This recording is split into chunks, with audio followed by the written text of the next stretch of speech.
si Aldrin Justin M. De Rosario, gagawa tayo ng scrambled egg. Ito po ang ating kakailanganin. Whisk o tinidor, kung wala kayong whisk tinidor.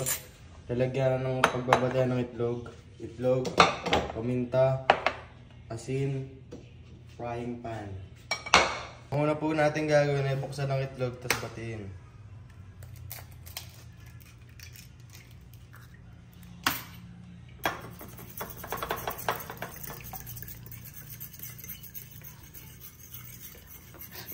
Scramble na po natin ang itlog.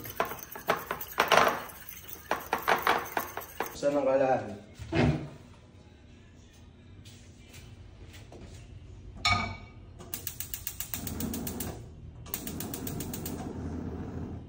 Mainit na kawali, lagyan na natin ng mantika.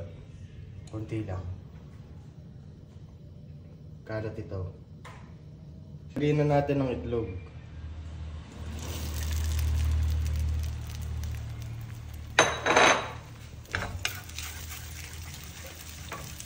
Lagyan ng konting asin.